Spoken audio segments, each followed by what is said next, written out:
Bonjour à toutes et à tous, bienvenue sur la chaîne de Spirali, j'espère que vous allez bien.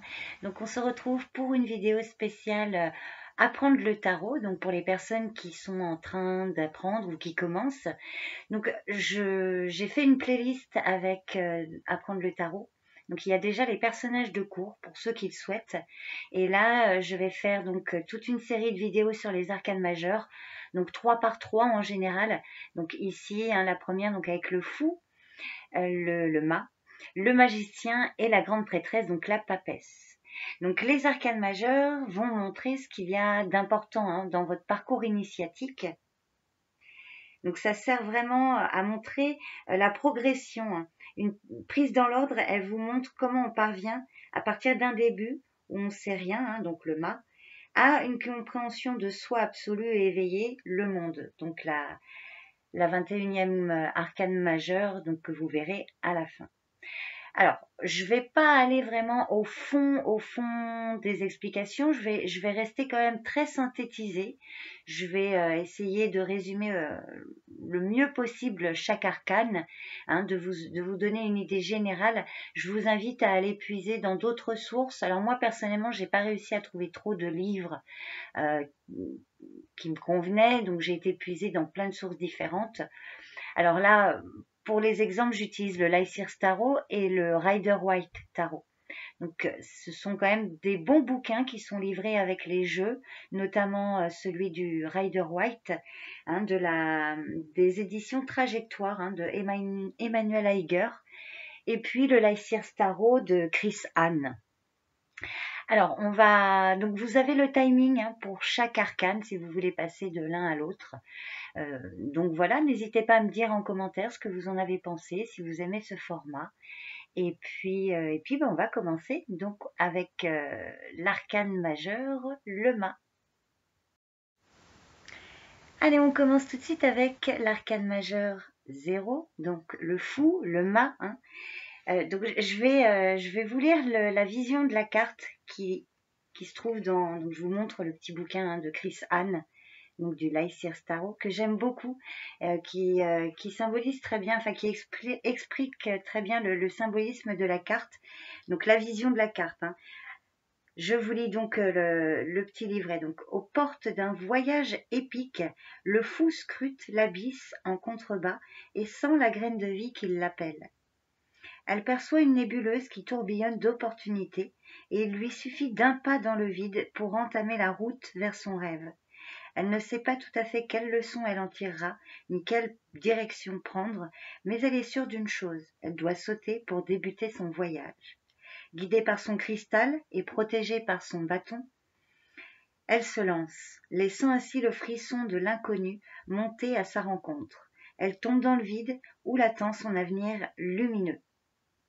Donc le message de cette carte, c'est vraiment éclairer la voie de mon âme et me tenir prêt pour l'aventure. Donc l'arcane majeur du fou, vous l'aurez compris, c'est vraiment une carte qui vous dit partir à l'aventure. Donc le mât de l'italien matto, ça veut dire fou. Donc être fou pour se lancer dans une pareille aventure, surtout quand on ne sait pas ce qu'on va y trouver. Ici, le chien, symbole de l'esprit domestiqué, peut-être pour retenir le mât en prévenant de l'abîme là. Mais moi aussi, je pense que le fou, c'est aussi la fidélité, enfin être fidèle en ses engagements, fidèle à soi-même. Donc, quoi de mieux pour introduire le chemin initiatique que celui où l'on part à la découverte de soi. Donc, c'est vraiment ce qu'on vous dit. En effet, on risque pas d'apprendre grand-chose si on n'y va pas à un moment. Donc, c'est une aventure parce que si on part à la découverte de soi, c'est bien qu'on ne se connaît pas. Donc, on ne sait pas d'avance ce que l'on va trouver au bout du chemin.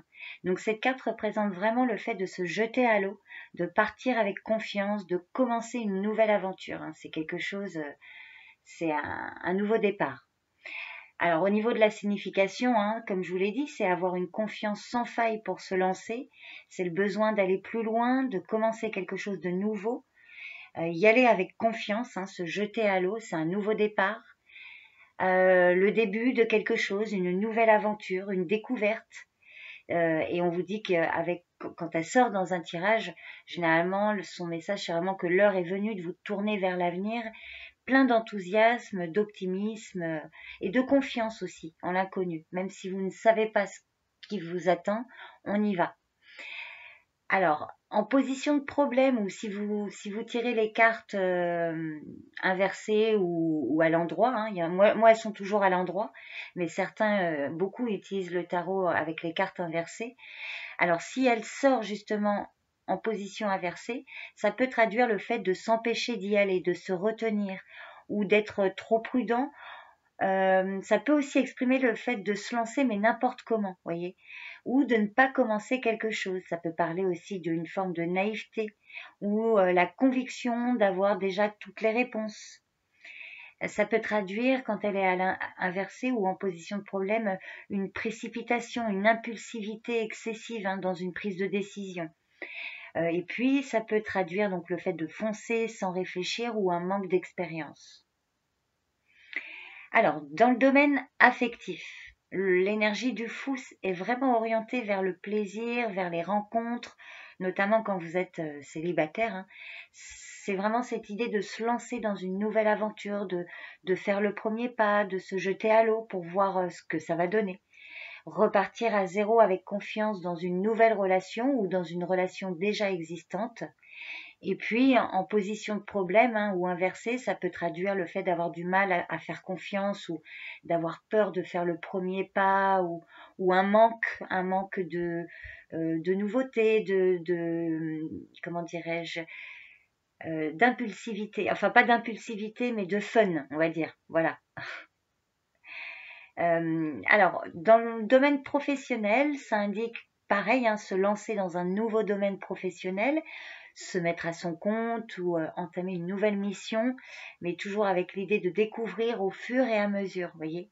Et donc en position de problème ou inversé, ça peut traduire la crainte du changement, de ne pas savoir ce que l'on fait ou ne pas oser se lancer dans quelque chose. Donc voilà un petit peu tout ce que symbolise dans son résumé cet arcane majeur du mât. Donc on va continuer maintenant avec la première arcane majeure, donc le battleur. Donc premier arcane majeur, premier arcane, ce qu'on dit un arcane, le battleur, aussi dit le magicien. Donc je vais vous lire le petit message qu'il y a dans le livre sur la vision de la carte du Lysistrata Tarot. Donc profondément fasciné par sa participation à la création, le magicien exploite le pouvoir des éléments avec l'adresse d'un alchimiste. De cette façon, il réunit le monde de l'au-delà et le monde d'ici-bas. Il donne forme à sa réalité en alignant le cosmos et la Terre avec l'instant présent. Il matérialise son imaginaire en déplaçant les idées d'un plan éthéré à un plan physique. Il est celui qui donne vie et forme, il manifeste avec puissance et parle la langue de l'énergie, de la guérison, de la détermination et de la magie.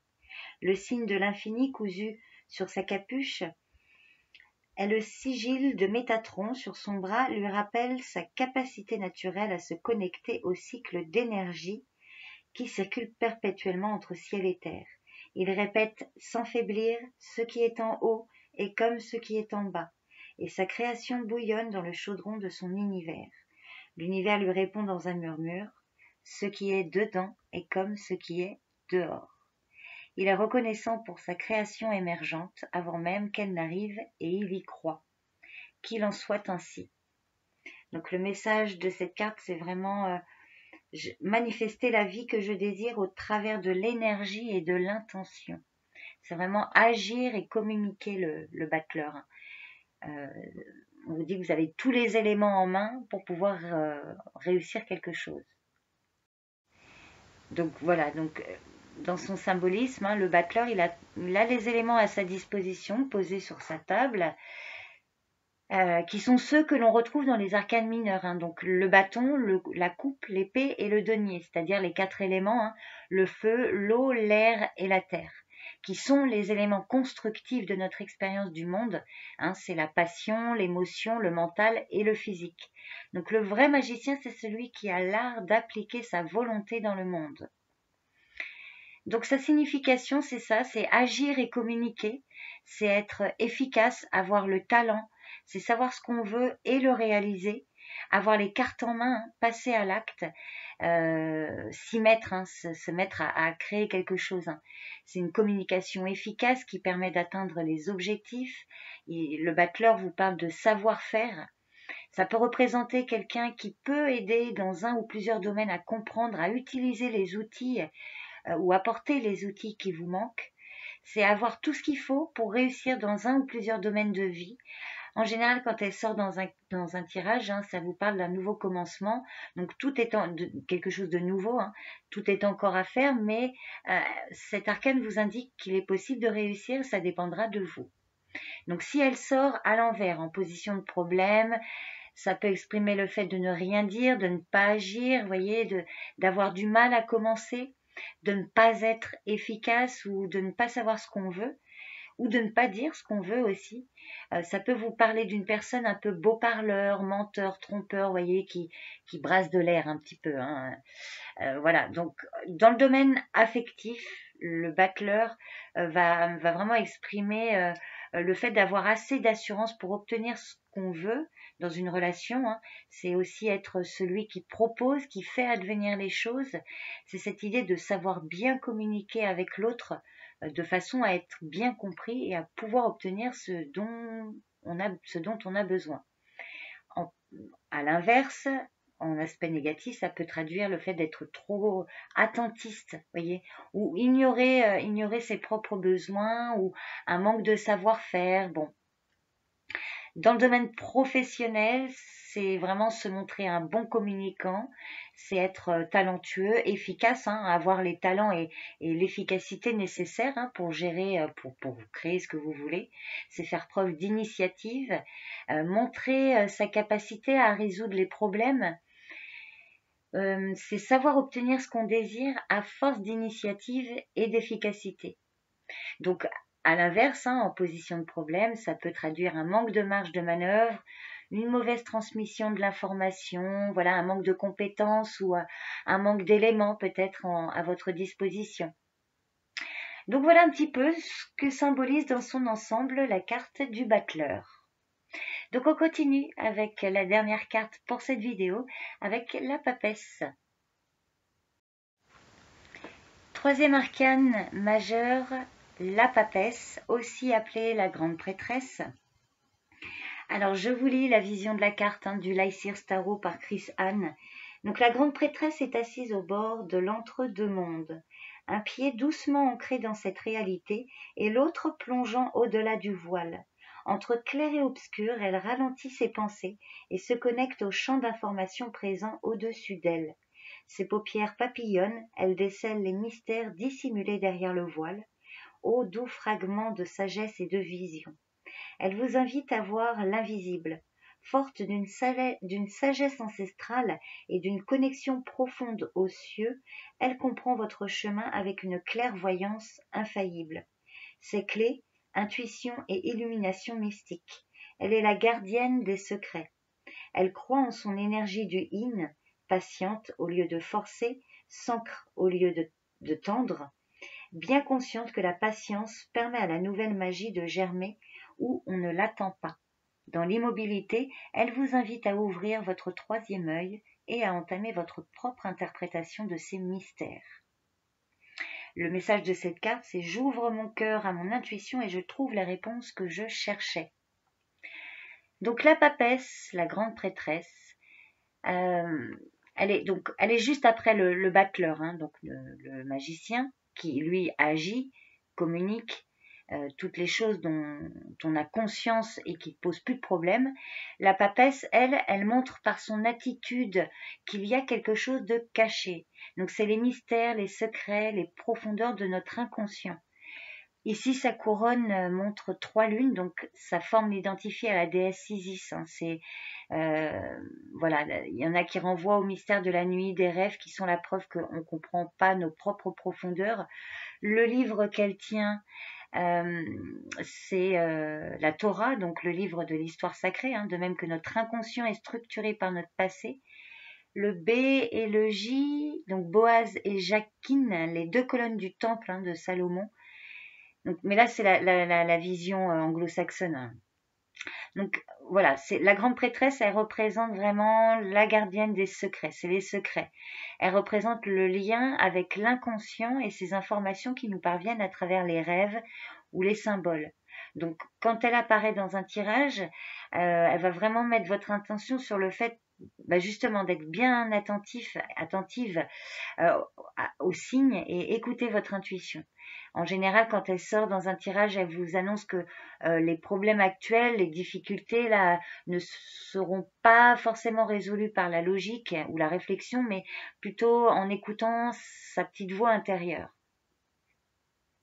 Donc au niveau de la signification, c'est quelque chose de caché, il vous manque des informations, ça peut parler de mystères, des rêves, de secrets, de garder quelque chose pour soi, garder le secret, faire preuve de silence également.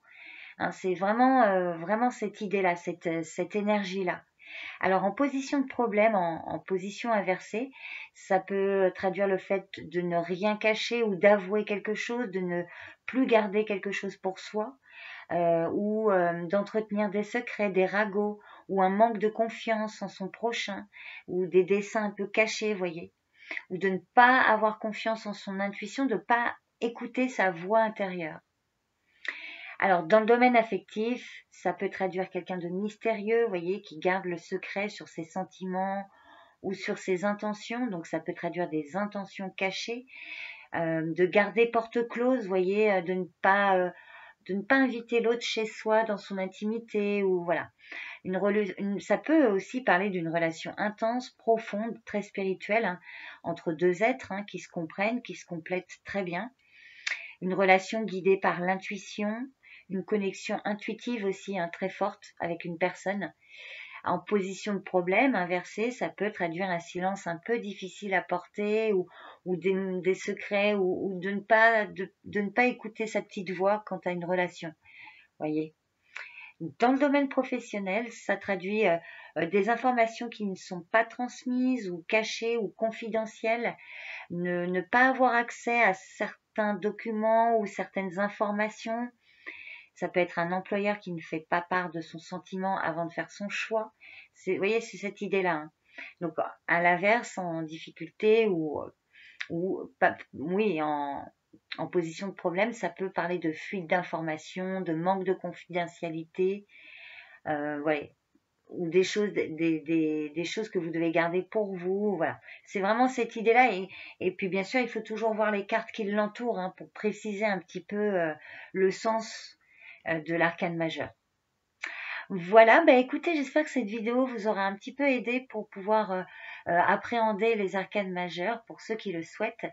Je le répète, n'hésitez pas à me dire en commentaire si vous avez apprécié ce format et les infos que je vous ai données. Je vous remercie pour votre écoute, votre présence et je vous dis à très vite, j'espère. Bye bye.